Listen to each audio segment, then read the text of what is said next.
So Tank's in the house, man. What's going on? Man, I'm in the building, man. I'm moving around. Let me sit like you, man. Yeah, yeah. No, it's posture's everything.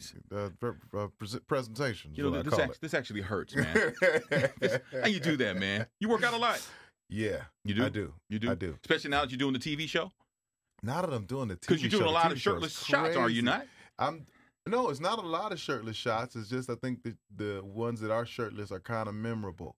So everybody, I don't mean to brag. The ladies remember man when the shirt comes off and the essentials come out. Got a six-pack under there, man? I got a couple things happening, man. Preferably 8. You know, got an 8-pack. Most people working for the 6-pack don't totally understand, you know, the ingenuity and the design of the muscle cavity.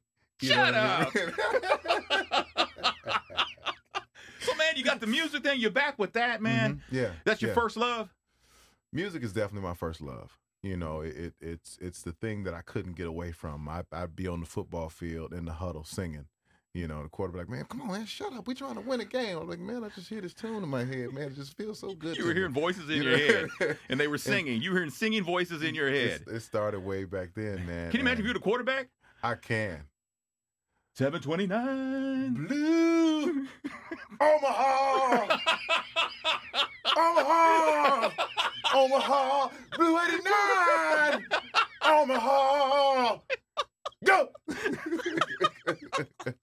Absolutely. Are you still a big football fan? Do you watch a lot of football? Oh, yeah. I'm a big football fan. What's your pro team, man? Which one do you follow the most? Okay, this is what's crazy. My mama has been a Dallas fan all my life. So I've had to always be somewhat of a Dallas fan. You know what I'm saying? Dez is my guy, a couple guys, Mincy, those are my guys. So I root for them all day. My team is Denver, only because I'm a Peyton Manning fan. Okay. You know, so I kind of follow Peyton Manning wherever he goes. You know, I used to be a Raiders fan, but I got tired of slitting my wrist at the end of every season. It's a tough thing, man. So I got out of there while the getting was good. Now, tell the truth. Now, when you go to Miami and you talk to Rick Party on Hot 105, do you say, my mom's always been a Miami Dolphin fan? Not even close. You change her from city to city, man? Because my mama somehow hears all these interviews. You was lying. So I got to tell the truth. My mama be looking up my stuff. Are you a mama's boy? Absolutely. Yeah. And growing up is funny because I didn't totally like my mama when I was growing up because my mama was hard on me. Yeah. Like she saw greatness. She didn't let nothing slide. Yeah. You know what I mean? I was like, I can't catch a break. Yeah. You know what I mean? And as I got older and started having my own responsibilities and understanding, you know, just life a lot more, I realized what she was doing for me and what she had done for me. And I tell her all the time, I was like, you did what you had to do, and I appreciate it. And now she's your queen. She's my queen. Ain't nobody. That's my mama. My mama's my best friend. Yeah, Don't that's cool. My mama. That's cool. Yeah. Well, you know, I lost my father 5 years ago, but one of the last things he told me, he said, "Take care of your mama." That's right. You know, that's right. Look in on her. I learned that from my great grandfather. Yeah. Well, you're old school dudes, man. It's all about the woman. That's all I knew. Yeah. When he passed, everything was paid for. Yeah. Everything was taken care of. And he made sure that, you know, she didn't want for nothing. Yeah, my dad left my mom in pretty good shape, man, because she had just got a car. And I said, Mom, you know, I told a couple months later, so you going to be all right with this note? She goes, oh, no, I paid it off already. I wrote a check and just paid the whole thing off. I was like, really? That's what real men do. That's what real men do. Well, I like to think I'm a real man, but I mean, you know, if I go tomorrow, my wife's in a lot of trouble. Do you think we can maybe get the note down? Maybe we just get a cheaper car. That's it. Absolutely. Yeah, had to get a car nobody makes anymore, like a Yugo. Remember the Yugos, man? I do remember the Yugos. Man, now you telling on your age. Now watch out now. Watch out. Did I just do that? So what's up with the music, man? What's up? Well, how many albums is this going to be? This is going to be number 7. This will be Sex, Love, and Pain 2, coming out January 22nd. The new single with Wale, You Don't Know, is on the radio right now. We can ready to drop the video. Probably in about a week or so. Video came out really nice, and we wanted to reintroduce just some of that classic sound that we still love. You know what I mean?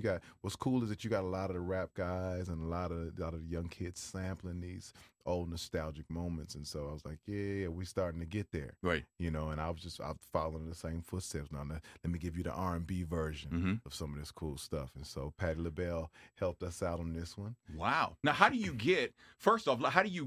the process that you come to get Wale on your record? I mean, how do you choose Wale and not Kendrick Lamar, Frank Ocean, or anybody else? Why? Was he the cheapest one? I mean, what was... No. When I sang this song, as soon as I finished singing this song, and we listened to it, I said, I need Wale. Wow. Because, you know, Wale is a poet in a sense. Mm-hmm. And to me, you know, he's the only rapper right now that speaks to women the way I speak to women. Okay. And I said, this right here, this record is going to take some finessing. Mm-hmm. You know what I'm saying? Some massaging. You know what I'm saying? Somebody who can say an objective word, but say it in such a way to a woman is not offended by it. You know what I'm saying? Like it's gonna take that.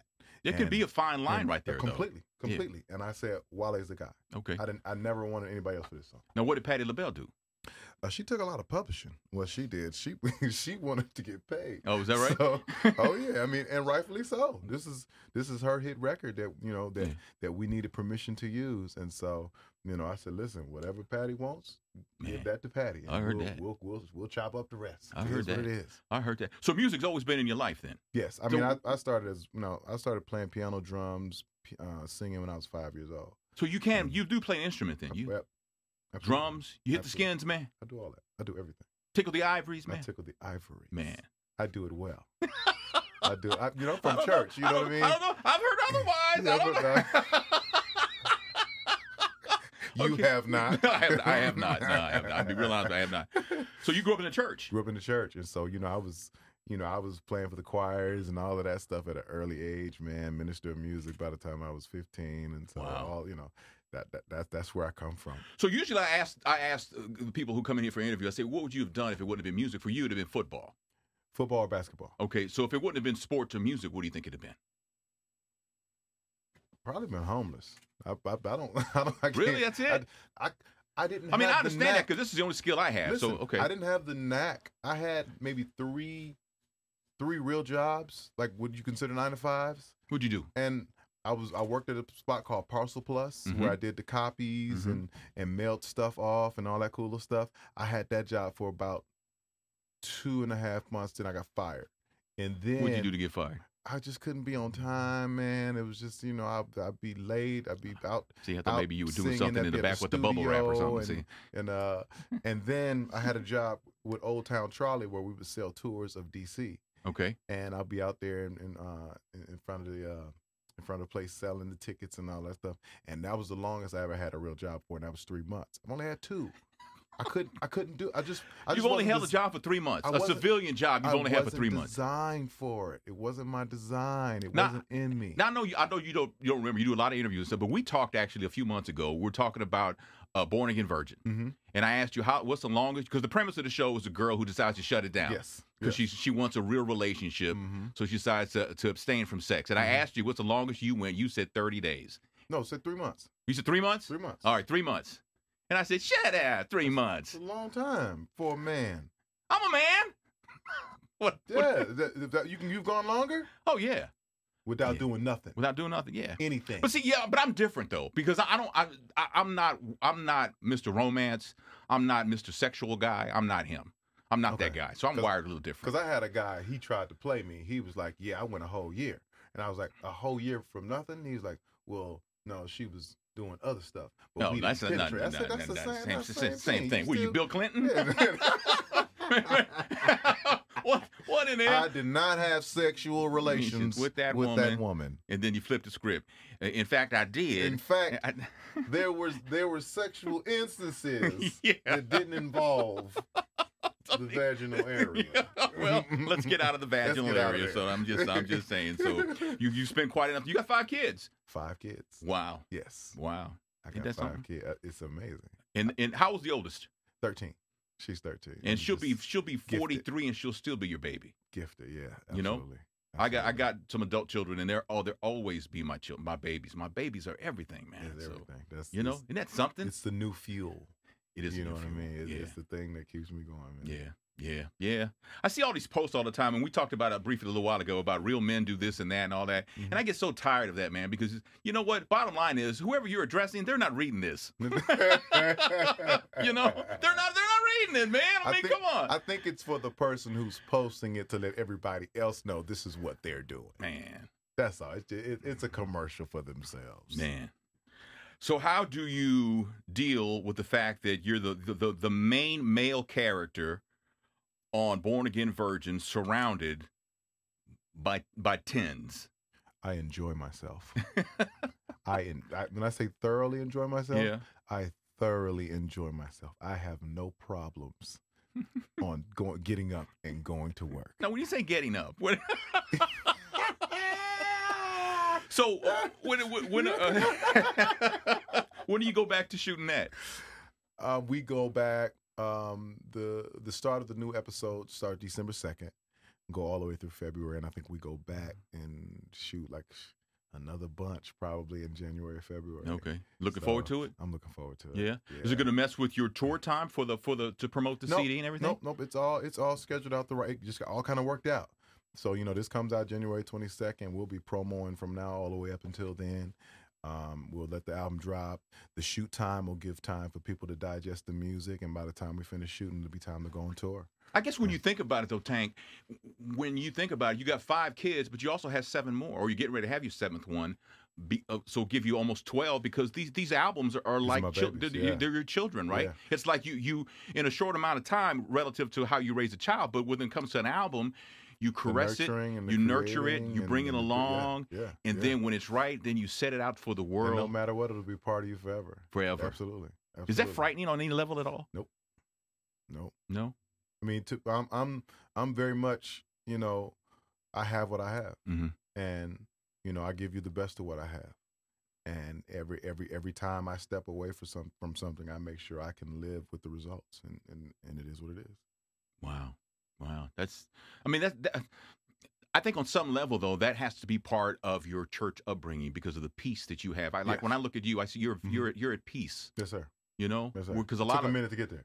Well, but none of us are born that way. It's always been a journey. I mean, I think I might be a couple of years older than you, just a couple, couple dozen maybe, but I'm on that journey now. Yeah.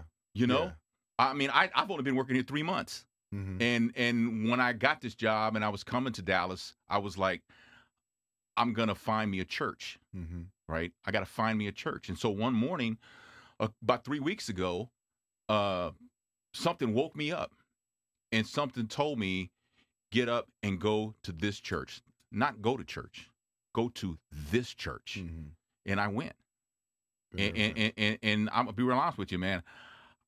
I cried like a baby. I already know. Yeah. Yeah. I did. And it was, I never felt anything like that in my life. Right.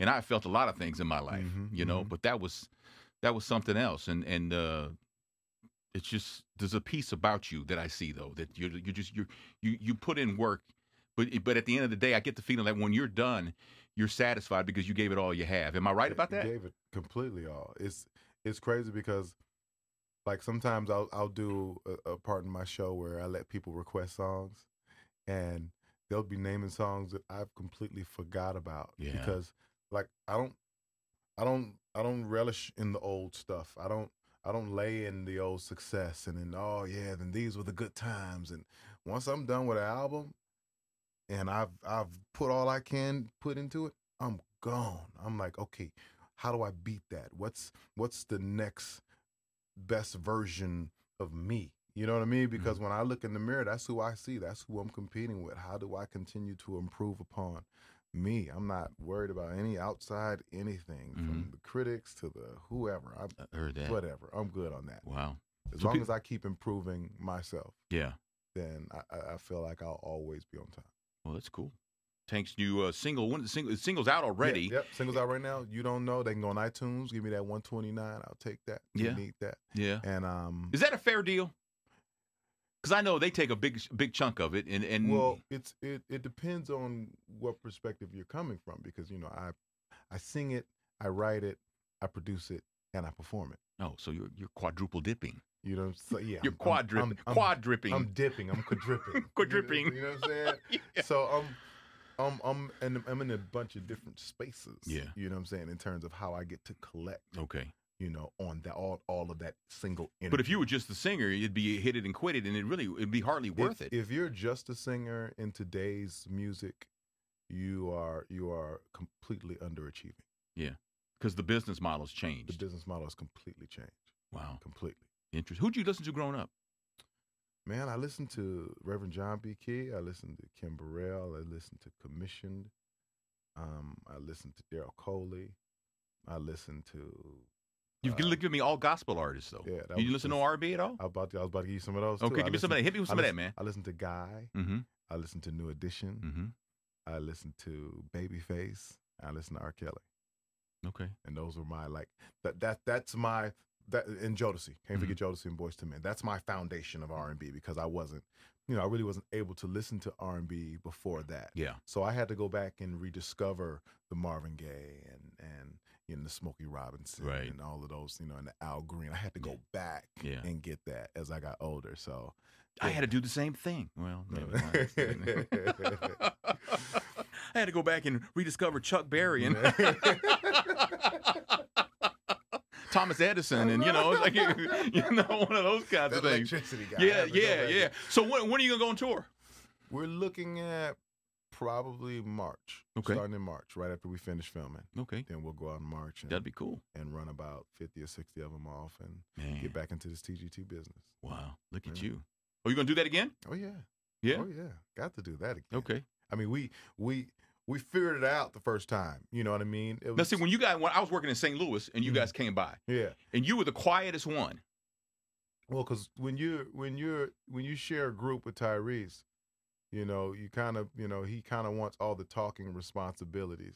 So, we let him talk, and then when he's finished, I said, Tank G, you got anything to add? No, everything he said is fine. We'll get out of here. Is it hard though? I mean, you're one of three egos, and you have to have an ego to be in this business to some degree. Well, is it hard to be one of to get three egos, not huge egos necessarily, but three egos and make them one? It was in putting it together initially because each one of us plays all the roles in our individual careers. You know what I'm saying? Like we play, I'm the lead singer, I'm the talker, I'm everything. Absolutely. And so when you put together a group like that, you have to come to terms with who's the best at whatever thing that's needed at the time. Right. And you have to give way to it because that's how a group is successful. Everybody likes a group member in a group for a different reason. Excuse me. They loved when JoJo would come in and sing his falsetto, ooh, and they love when KC would do his, ooh, yeah. You know what I'm saying? They love when Devontae would say, Devontae, baby.